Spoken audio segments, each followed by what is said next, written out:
So, hello.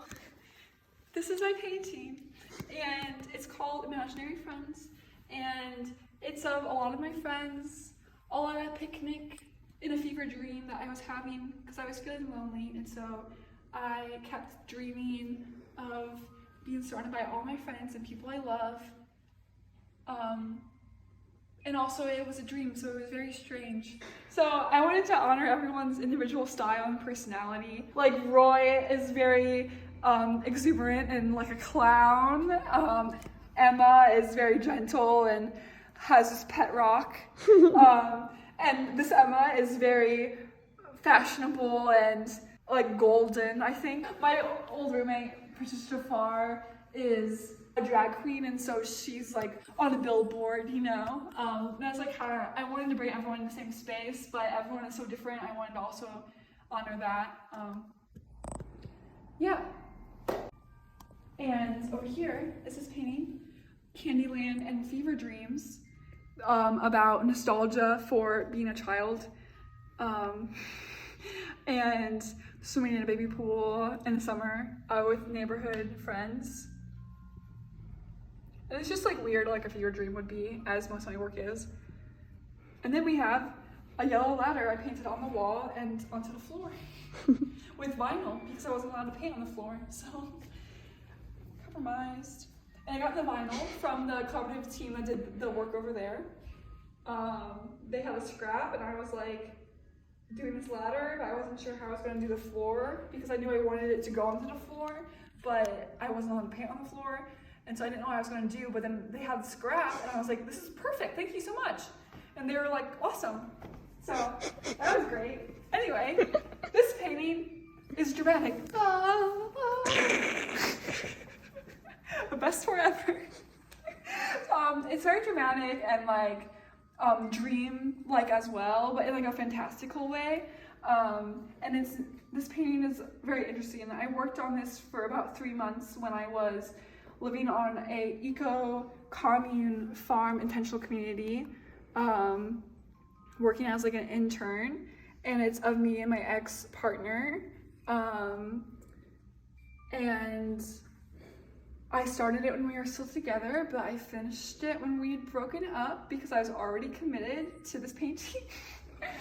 Me and them, and we're connected at the heart with energetic chords that, because we both were very in tune with each other's emotions. It was very intense, and they would often threaten to cut the cord and end our connection physically in like a energetic way, I guess. This part of the painting is inspired by the Ace of Cups, which is a card that we continuously pulled together if we were going through a rough patch or a good patch. And you have the cup overflowing with emotion and love. And so an Ace of Cups is a tarot card that often means like a new beginning in a relationship or a new relationship altogether.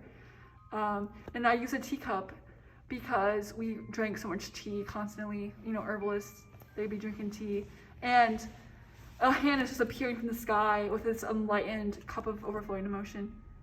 Yeah. But also, we used to just like lie in this empty lot in Pittsburgh when we were quarantined in the apartment, like look at the clouds, and we'd be like, oh, just imagine when we'll be on a farm and the community in like only 1 month or 2 weeks or however long it was.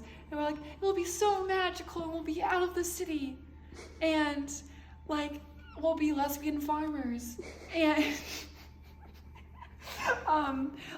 there'll be sheep there, and we'll learn about herbalism, and like we'll be so in love, and we'll be in the woods, and it'll be so awesome. And obviously we went to the farm, and it wasn't like that, and I'll get to that with Quarantine Daydream 2, which is over there.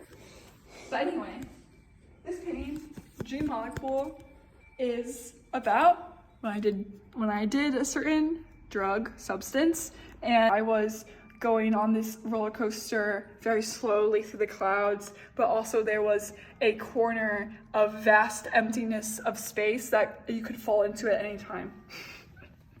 But it was very peaceful. I really enjoyed it. And the ladders kind of go with these pieces here. This one is called Sunset Sherbert. This one is called Green Bean Machine, and it's probably one of my favorites, but it's hollow, so it is very fragile. And I've had to doctor it up quite a few times because if you touch it, it'll shatter. It's made out of wire, pantyhose, aquaresin, fiberglass, and automobile paint, and it is hollow. This piece, Dancing and Jigging in Another Dimension, is a little piece. I started it in Pittsburgh and finished it in Columbus. And it's just about a dude with no head dancing a jig. And there was a portal into another dimension of water, or whatever dimension that might be. And it says, where have we ended up? Where are we now? Anyway. And his hands are magical. That's fun. And he has no head. Obviously. And yeah, this piece is, did you know we made it out alive? As it says right here, but it's a little smudged, because chalk gets smudged sometimes when it's in a show, I guess, if people were touching it, I don't know. It also says, I think they thought Forrest was intimidating, but he's not, which says all you need to know. But I started this piece when I also was on a spiritual substance a little bit, and I started seeing these shapes appearing out of the green and yellow I was mixing together here, and it was very kind of psychedelic. And I saw it as me stepping into another dimension, stepping into a new chapter. I was leaving behind the past, which at the time was art school and my childhood home and being in the forest, and I was stepping into a new dimension of the future that's unknown and going into a ladder. Here is my piece. KD is my dead name, which was the Instagram username of my ex-partner before we were dating, because we have the same dead name. But I used it for this piece because this is also a piece, and it's irregularly cut because it's masonry. I can do whatever I want.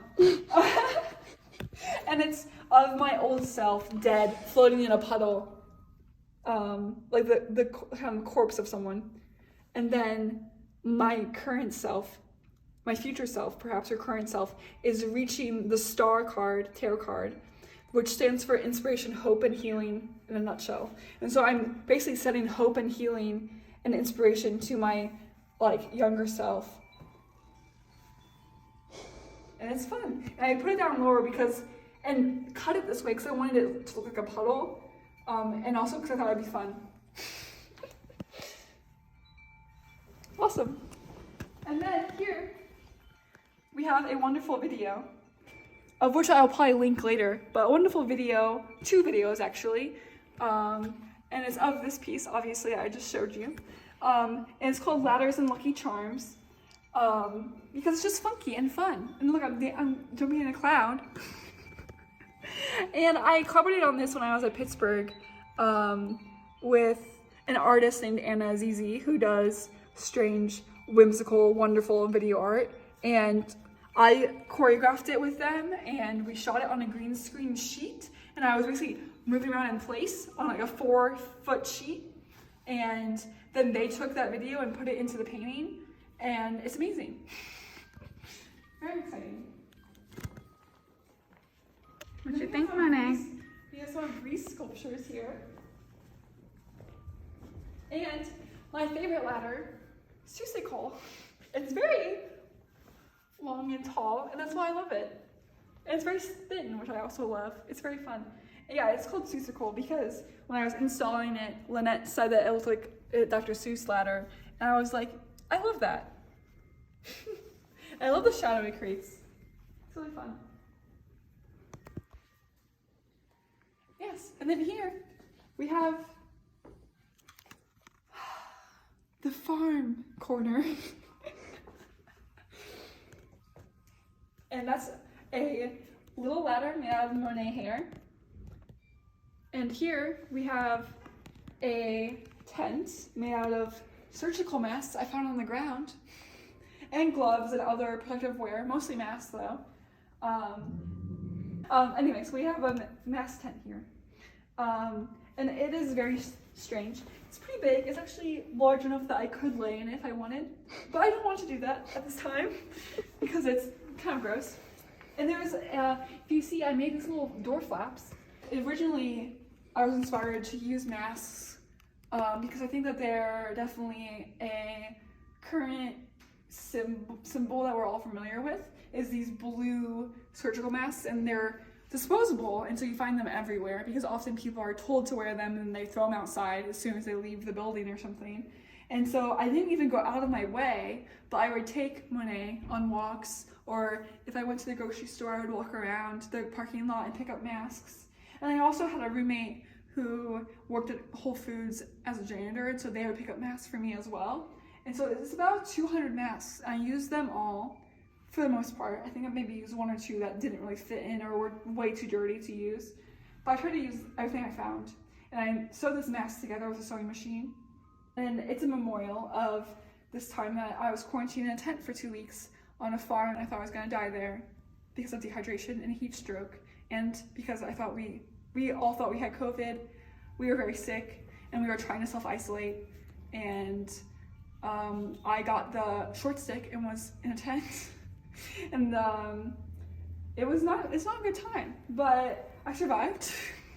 And now it is here in tent form in the gallery, which has been a very interesting experience.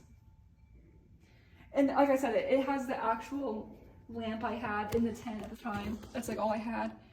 And it only worked a few days, as in the bulb. It got so humid and wet in the tent it wouldn't work anymore. And so it's actually a new bulb for it. Anyway, this painting is also inspired by the same situation of, and it is Quarantine Daydream 2 of escaping from a farm.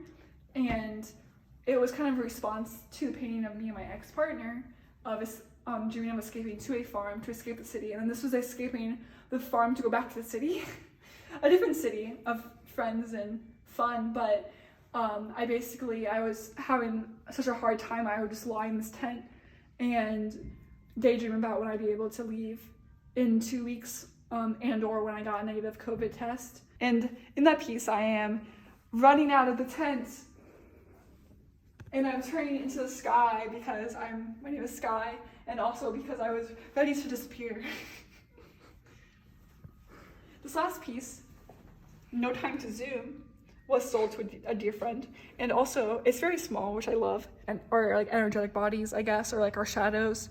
We would often run into the woods, and then to get back to the house, you would run through the fields and the pastures and the garden and on this little dirt road. And so this was a sight I would see every day when I would take my daily walk in the woods, which I enjoyed very much. I took my daily walk in the woods. But we also would go in the woods a lot and collect wood for fires and things like that. So, yeah. And a few postcards for sale here for $5. And so if you want a postcard of any of my work, let me know. I try to do this to have available options for students or young artists or people who can't afford a painting but want to have art in their life, and also to help raise money for me to live. Thanks for coming to ROYGBIV Gallery and for watching this tour.